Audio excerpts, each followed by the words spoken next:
Assalamualaikum warahmatullahi wabarakatuh. Alhamdulillah berjumpa lagi kita di media pembelajaran ini.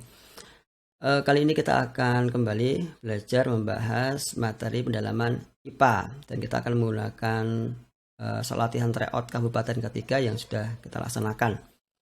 Nah, sebelum kita lanjutkan, marilah kita awali dulu dengan baca basmalah. Bismillahirrahmanirrahim. Baik, kita langsung saja ya.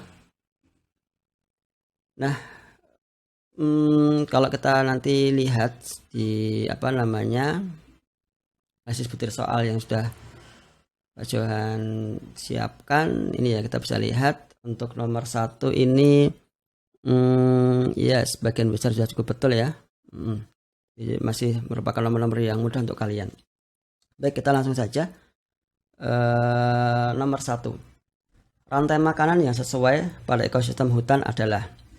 Nah, ini kata kuncinya apa? Kata kuncinya adalah ekosistem hutan, ya, hutannya yang jadi kata kuncinya. Nah, berarti mana? Ya, coba kita lihat. A, rumput, kelinci, ular, elang. Ya enggak? Ya, kayaknya iya ya. Kita simpan dulu nggak apa-apa. Kita simpan dulu. Nanti kita bandingkan dengan yang lainnya. Karena ular makan kelinci, iya. Kelinci makan rumput, iya. Ini semuanya normal ya. Maaf. Baik, kita lanjutkan. Kalau nomor B misalnya, yang B, ilalang, belalang, kijang. Nah, kijang tidak makan belalang, ini salah nih ya. Kemudian kalau yang C, rusa makan kijang, enggak. Nah, ini kesalahannya, ini memang di hutan tetapi tidak masuk akal di rantai di rantai makanannya. Ini juga kalau ini sih ulat, kelinci tidak makan ulat. Ya, oke ya, jadi sangat jelas sekali bahwa jawabannya adalah yang A. Oke. Jadi yang salah berarti mungkin kurang teliti ya di dalam analisis jawaban ini. Ini sama-sama di hutan memang, tetapi proses dimakannya itu yang harus lebih teliti lagi. Yang nomor 2 ya. Untuk nomor 2 ini ini ya. Masih ada beberapa yang salah. Oke. Baik, untuk nomor 2. Hubungan antar makhluk hidup yang membentuk simbiosis komensalisme adalah, ya, ini kata kuncinya adalah komensalisme. Apa itu komensalisme? Ya, komensalisme itu ini ya. Oke, kita terjemahkan dulu nggak apa-apa. Jadi satu untung, ya, kemudian yang satunya tidak untung, tidak rugi, atau netral ya bahasa kita ya. Oke, itu mudahnya gitu. Satu untung, yang lainnya tidak untung, tidak rugi. Nah, apa nih kira-kira? Oke, kita lihat sekarang yang A. Tumbuhan tanduk rusa dengan pohon mangga. Oke, ini ada tanduk rusa. Oke, tanduk rusa itu memang iya, dia ke komensalisme ya. Kalau kita lihat ini komensalisme. Yang A ini dia komensalisme. Komensalisme. Sudah ketemu ya? Ini kalau mau cepat-cepatan sudah ketemu nih, karena tanduk rusa dia hanya menempel saja di pohon inangnya atau di pohon mangga, dia tidak menghisap ya sari makanan pohon mangga. Kalau Rafflesia, ya Rafflesia arnoldi ini dia tanaman parasit ya, parasit ya, karena dia menghisap tanaman inangnya. Tali putri juga termasuk tanaman parasit ya, warnanya kuning kayak bakmi, biasanya di tanaman tetean. Nah, karena dia tidak bisa berfotosintesis karena daunnya kuning itu ya, maka dia menghisap sari makanan dari tanaman pagarnya atau tetean bahasa kita. Lebah dengan bunga, maka dia adalah ya saling menguntungkan, mutualisme. Nah, ini ya, kalau kita mau membuat analisis seperti ini, silakan kalian buat sehingga betul-betul bab atau materi tentang simbiosis itu kalian sudah betul-betul tuntas gitu ya, tuntas. Tidak ada lagi keraguan-raguan di dalamnya. Nah, begitu enggak? Jadi kalian mulai cermati, Rafflesia arnoldi itu dia parasit, tali putri itu dia parasit, ya lebah itu dia, ya kalau lebah jelas ya dia saling menguntungkan, mutualisme. Nah, apa sih temannya tanduk rusa? Nah, apa? yang sama-sama komersialisme ya, selain telusa ya bisa tanaman anggrek ya, anggrek itu menempel itu bisa juga, atau bisa juga daun sirih ya, sirih ya, maaf ya, sirih itu kan dia melilit ya, cuma dia melilit aja, tapi dia tidak mengganggu tanaman yang dia lilit, dan dia hanya butuh tempat untuk mendapatkan sinar matahari. Nah ini bab tentang simbiosis ya. Baik, untuk nomor 3 ya. Untuk nomor 3 kita lanjutkan. Perhatikan gambar berikut organisme yang dapat menduduki huruf egg pada rantai makanan seperti gambar. Egg-nya mana ini egg-nya ya? Egg-nya berarti dia adalah pemakan belalang. Nah, binatang pemakan belalang tapi dia juga bisa dimakan oleh ular. Apa yang tepat? Yang tepat adalah kata. Iya kan? Iya, kata. Kalau tupai kan enggak, dia pemakan, dia herbivore dia. Ya, herbivore. Artinya dia pemakan tumbuhan. Maaf ya.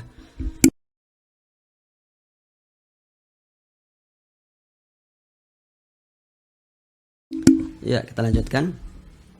Kelinci dia juga herbivore, sehingga dia tidak makan belalang. Burung pipit juga kurang tepat ya. Kurang tepat. Kalau kutilang mungkin, tapi kalau burung pipit itu pemakan biji, jadi dia herbivore. Oke, untuk nomor 3 ya, ini juga harus perlu dicermati kembali. Untuk nomor 4 ya, oke, bisa kita cek nomor 4 disebut soalnya. Ini nomor 4 ya. Oke, sebagian besar sudah betul, tinggal beberapa yang masih salah ya.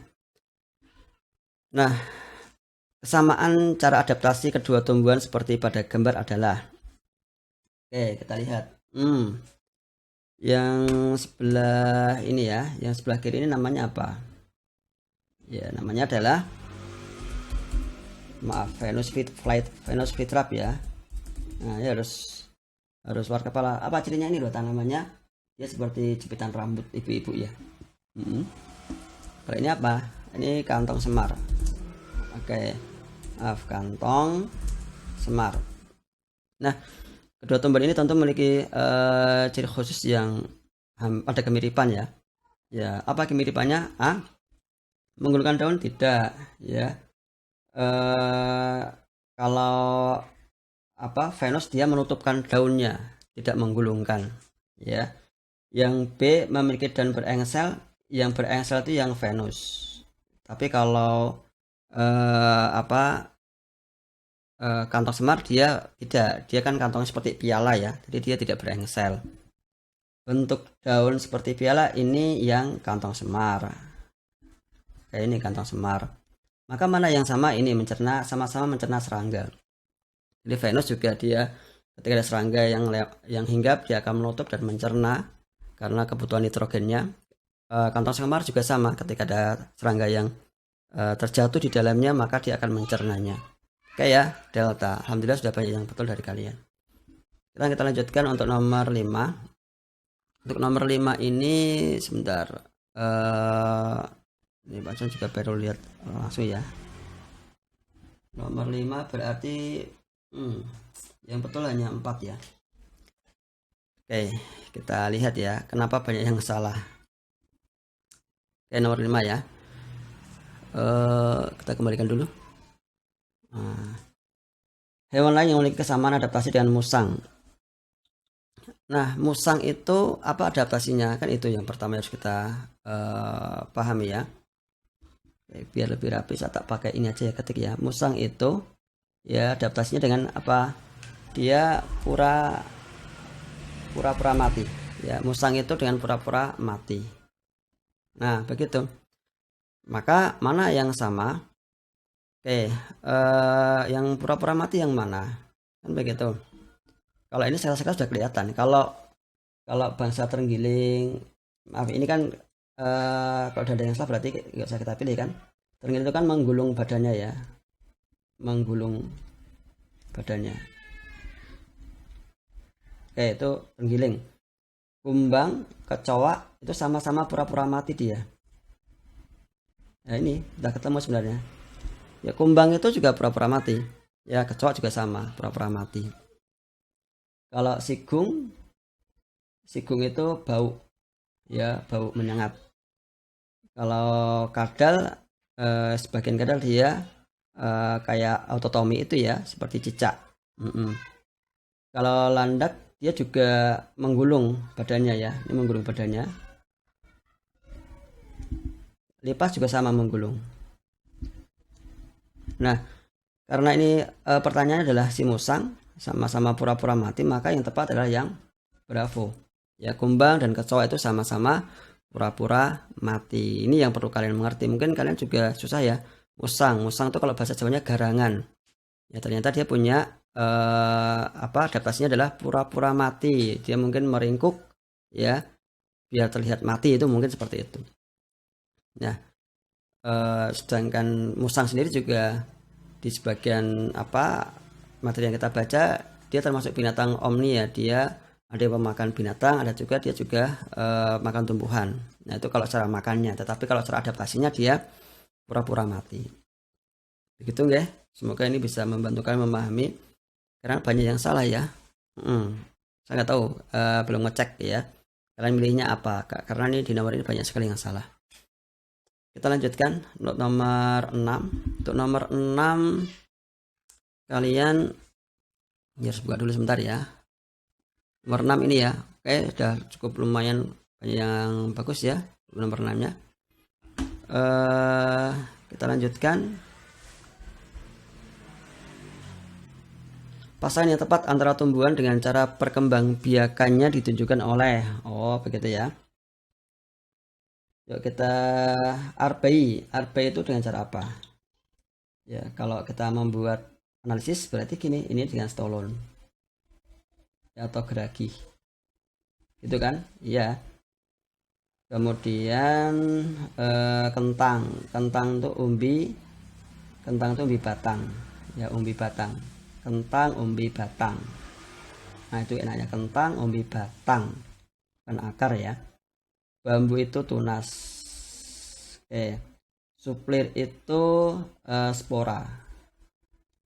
Kunyit itu rizoma atau akar tinggal.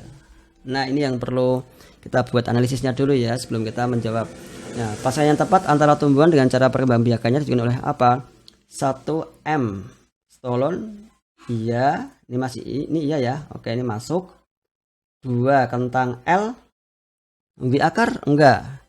Kentang itu umbi batang, salah ya, salah, berarti udah salah. Oke, nggak usah kita lihat lagi. 1 RPI K, rizoma enggak, ini salah, gitu ya. 1M iya, 3 J bambu dengan J tunas iya, nah, iya kan. Dan 5 kunyit dengan K, rizoma yes, sama dengan analisis kita, berarti ini Charlie, ya Charlie. Begitu ya. Jadi harus dibuat analisis dulu ya, sehingga kalian nanti bisa lebih mudah dalam mencocokkan. Baik, kita lanjutkan untuk nomor 7 ya. Untuk nomor 7 alhamdulillah sudah banyak yang betul kalian. Apa nih pertanyaannya?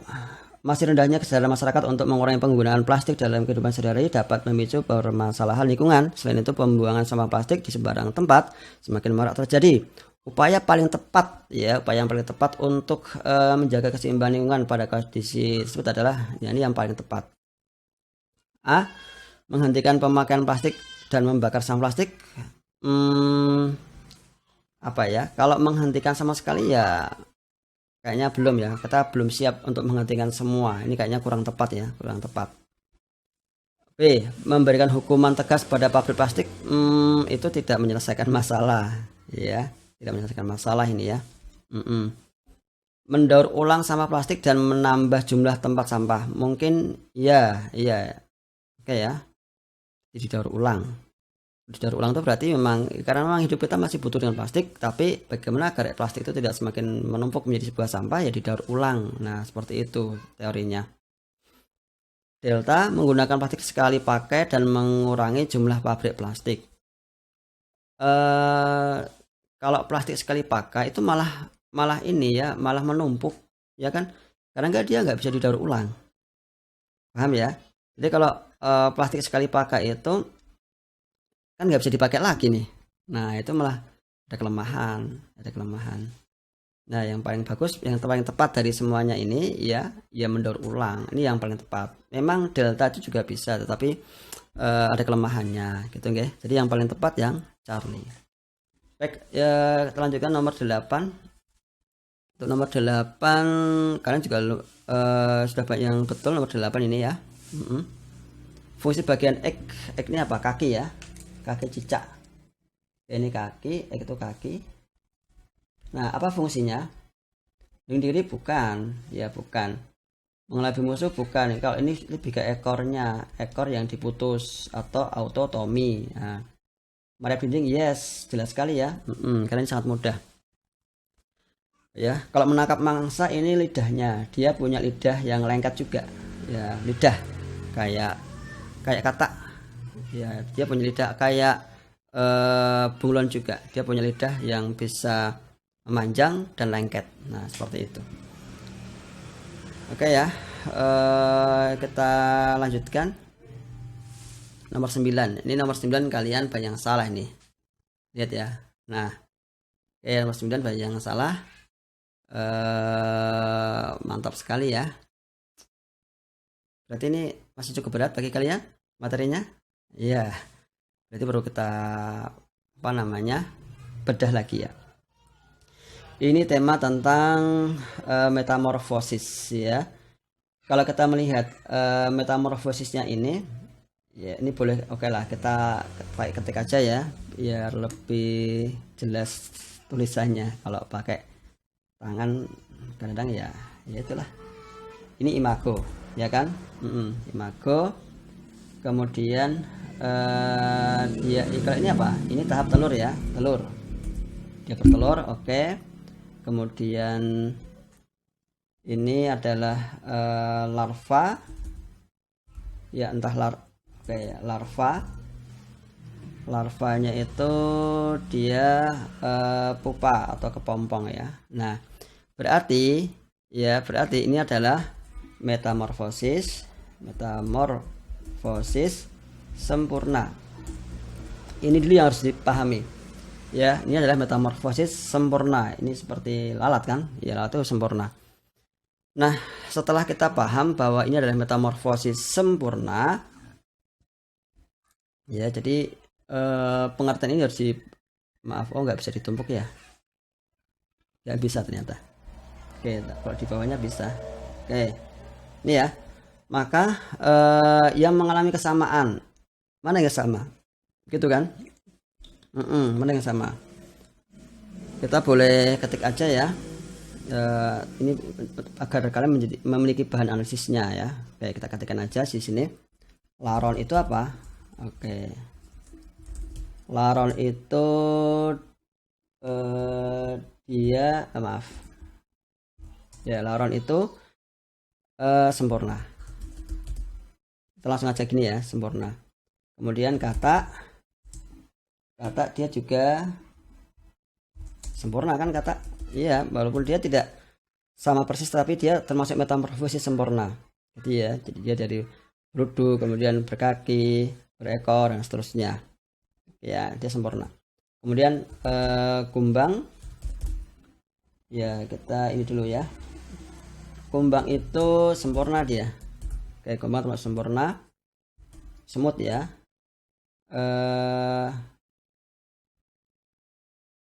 Oke. Semut ini termasuk sempurna. Oke ya, semut termasuk sempurna. Kemudian kalau kupu-kupu ya, kupu-kupu nanti kita bahas lagi ya. Ini kita sebutkan dulu dia sempurna kupu-kupu itu. Kemudian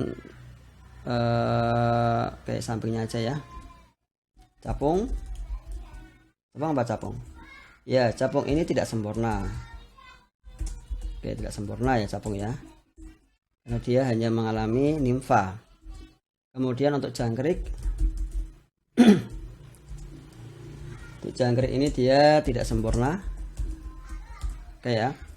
Kunang-kunang biar kalian juga belajar sekali ya tentang materi ini. Karena ini akan diulang-ulang aja sebenarnya. Ya sempurna. Nah, kalau kita melihat seperti ini ya, apa namanya?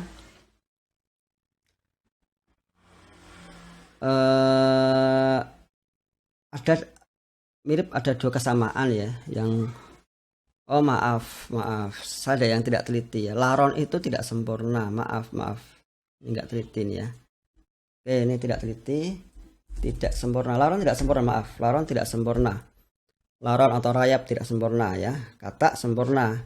Yang sehingga kalau seperti ini sudah jelas sekali ya, hanya ada satu yang sama-sama sempurna, yaitu adalah kumbang dan semut. Ini ya, maaf. Oke. Ya, kita ulang lagi. Kalau laron dan katak itu laronnya yang tidak sempurna. Baik, ini analisa kita. Semoga kalian bisa memahaminya. Ya, kita ulang lagi. Untuk laron tidak sempurna, katak sempurna. Ya, kumbang dan semut itu sama-sama sempurna. Ingat, semut itu sempurna. Ya. Apa yang sempurna lagi ya? Kupu-kupu, lebah, kemudian ada lalat, nyamuk. Nah, itu sempurna ya. Kemudian yang tidak sempurna apa? Jangkrik, kecoa, belalang, capung. Nah, itu tidak sempurna.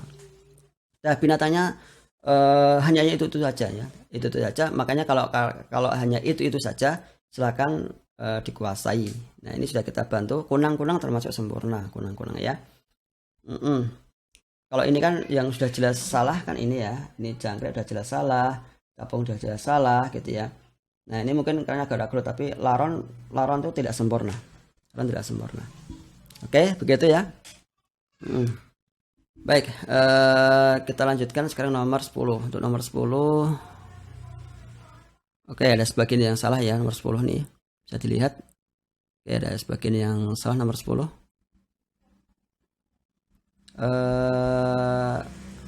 Oke. Jenis dan arah gerak sendi. Ini apa nih?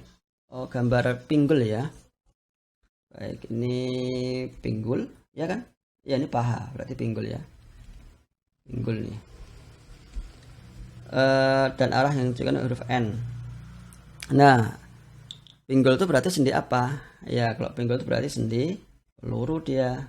Kan ada mangkoknya ini ya, sendi peluru. Sendi peluru itu dia ke segala arah. Gitu ya. Peluru mana? Peluru segala arah. Berarti yang delta ya. Delta. Dapat. Oh, ini aja. Kalau putar, nah ini dia nanti di leher ya, di leher antara kepala dengan leher tulang paling atas.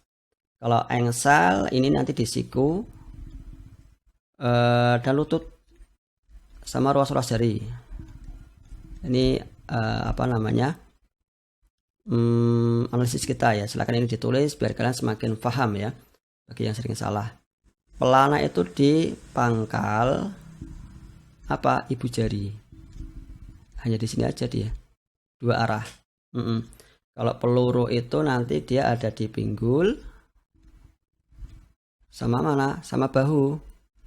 Ya, bahu. Ini juga dua arah. Apa peluru maksudnya ya, segala arah dia sama pinggul. Nah, itu aja. Sehingga bagi yang salah silakan ini betul-betul dicermati kembali materi tentang sendi dan arahnya ya, sendi dan arahnya. Kita lanjutkan nomor 11 ya. Untuk nomor 11 ini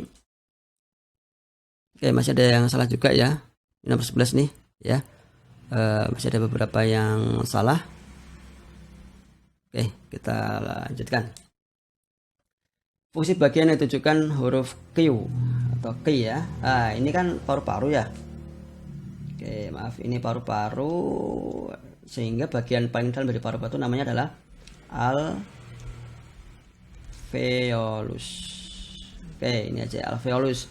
Alveolus itu apa fungsinya ya? Fungsinya tuh pertukaran ya. Ini ada O2 sama CO2. Jadi ini tempat pertukaran ya. Pertukaran. Jadi kita menghirup O2, kemudian CO2 nya keluar.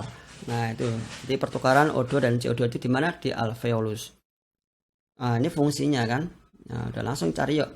Kalau penyelesaian kelembaban itu di hidung ya, di hidung bagian yang ini berlendir. Menyaring udara ini hidung sama tenggorokan. Ya ada dua ya, tenggorokan juga iya ada rambut-rambut halus. Kemudian menyaring kotoran yang masuk bersama, ini sama ya. Kemudian tempat pertukaran oksigen, nah jelas ya ini ya, kayak delta. Oke, bagi yang salah silakan ini dipahami materi tentang organ pernafasan ya. Mungkin kalau lain waktu yang dikeluarkan, kalau memang temanya masih tentang organ pernafasan berarti tentang kelembaban, di mana di rongga hidung gitu ya. Kemudian untuk menyaringnya di rongga hidung ini ada rambut-rambut halus ya, juga di tenggorokan kita. Kalau kita ini ya kak, misalnya agak batu-batu sedikit, nah itu karena tenggorokan kita tuh ada rambut-rambut halus yang dia menyaring kotoran atau kuman yang tidak tersaring di hidung. Nah, dia akan nyangkutnya di tenggorokan kita. Nah itu ya. Nah kalau alveolus itu di paru-paru untuk pertukaran O2 dan CO2. Clear ya? Kita lanjutkan nomor 12. Untuk nomor 12 kalian ini juga ya, ada beberapa yang salah. Oke, lumayan juga ini. Di nomor 12 lumayan juga nih yang salah. Baik, kita bahas sekarang. Proses pencernaan pada organ yang ditunjukkan huruf X adalah, X ini apa? Mulut ya. Ini mulut. Di mulut terjadi proses pencernaan apa, ya kan? Nah, ya kita pahami satu persatu aja yuk. Di mulut itu ya ada pertama mekanik ya. Mekanik itu berarti dikunyah dengan mulut, ya dengan gigi maaf. Dikunyah, mekanik itu dikunyah, dikunyah dengan gigi, itu kan. Yang kedua dia terjadi secara kimia. Apa? Ada enzim dia, ada enzim. Lebih dikenalnya petialin. Dia mirip dengan amilase sih. Ya kayak amilase. Apa fungsinya? Mengubah tepung menjadi gula. Nah ini ya. Jadi di mulut kita terjadi dua proses pencernaan. Mekaniknya dengan dipotong-potong atau dikunyah-kunyah dengan gigi kita. Ini pasti diompong ya. Kemudian kalau kimianya dengan enzim petialin. Makanya kalau kita mengunyah nasi misalnya atau tepung itu cukup lama, maka akan terasa manis ya. Karena dia mengubah tepung menjadi gula tadi ya. Enzim petialinnya bekerja. Kalau yang A, mengasamkan makanan ini pekerjaannya HCl atau asam klorida. Ini di mana? Di lambung. Gitu ya. Kita kenal dengan lapare kan? Lapare. Nah, asam klorida ya, pepsin, renin ya. Kalau pepsin itu lambung itu ada asam klorida, ini mengasamkan makanan atau membunuh kuman juga iya. Pepsin itu mengubah protein menjadi pepton ya kan. Renin itu mengendapkan susu. Mengendapkan susu kan. Kemudian karbohidrat menjadi glukosa. Ini iya ini pekerjaannya apa? Petialin. Dan juga ada namanya amilase. Kalau amilase itu lebih dikenalnya di ini yang ada di usus halus, di amilase ya. Patrili ya, dari pankreas. Kemudian ada amilase. Nah amilase itu berfungsi sama dengan petialin ya. Ini sama, fungsinya sama, mengubah karbohidrat menjadi glukosa atau gula, tepung menjadi gula ya. Bahasa kita karbohidrat itu tepung ya, glukosa itu gula. Nah ini ya, kalau banyak salah mungkin ya karena mungkin belum memahami pengertian ini ya. Kalau protein susu menjadi kasein ini renin ya, renin. Di mana? Di lambung ya kan. Nah protein menjadi pepton ini kerjanya pepsin. Di mana? Lambung juga. Jadi modelnya kalian tuh apal lapare sama ini ya, patrili ya. Ini di usus halus itu kan dari pankreas ya, di pankreas ya kan. Jadi enzim-enzim ini dikeluarkan dari pankreas kemudian menuju ke usus halus ya, itu maksudnya. Pertama adalah amilase ya, ini tepung jadi gula tadi ya, tepung jadi gula atau karbohidrat menjadi glukosa. Trinya ini tripsin ya, maaf, tripsin. Apa? pepton atau protein pepton menjadi asam amino. Intinya adalah agar ukuran dari protein itu menjadi lebih halus lagi. Kalau dari pepton masih agak besar gitu ya, maka dua menjadi asam amino. Atau bahasa lain pepton bisa juga kadang-kadang disebut dengan protein, boleh. Ya, trypsin itu intinya mengubah pepton menjadi asam amino atau protein menjadi asam amino. Li-nya, maaf ya ini kurang jelas. Li-nya itu lipase nih. Lipase itu lemak ya, intinya mengubah lemak gitu aja lah. Mengubah lemak menjadi asam lemak. Gitu. Dia mencerna lemak. Ya, kalau dosis halus nanti juga dibantu dengan empedu. Nah, itu ya dari hati. Baik, ini materi tentang organ pencernaan dan enzimnya. Ya, hanya sesimpel ini sebenarnya. Dari dalam orang-orang ini sudah lengkap materi tentang pencernaan. Oh, mungkin ada juga yang kurang ya, kalau nanti lain waktu kita bahas. Ini kalau usus besar, ini kan usus besar ya. Ya, dia untuk menyerap tadi ya, menyerap memisahkan antara cairan dengan zat padatnya. Kalau di usus halus dia menyerap sari-sari makanan gitu ya. Maka ini mana yang tepat? Yang tepat adalah yang Bravo. Oke ya. Silakan nanti materi tentang ini diulang-ulang lagi biar semakin paham. Kalau perlu kalian juga menulis ulang ini yang Pak Juan tuliskan, ditulis ulang di kertas kalian sehingga lebih membantu memahami. Baik, kita lanjutkan untuk nomor 13. Ya, ini alhamdulillah ya, hanya 2 yang salah sehingga sebagian besar dari kalian sudah betul nih. Good.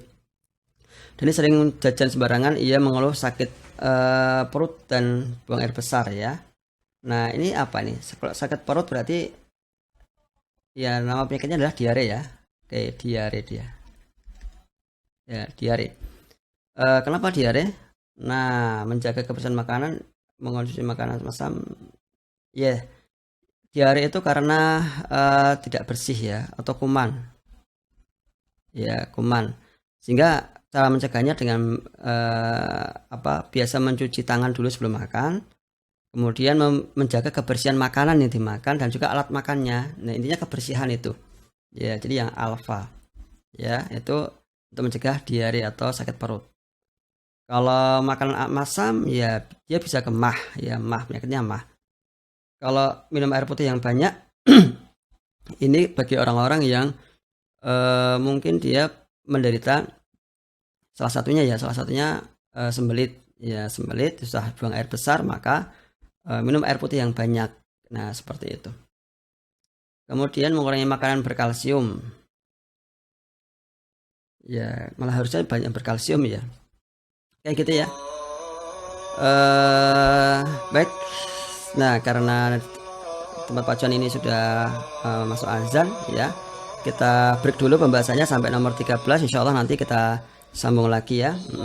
Semoga pembahasan ini bisa kalian pahami. Kita break, kita tutup dengan baca alhamdulillah. Alhamdulillahirabbil alamin. Assalamualaikum warahmatullahi wabarakatuh.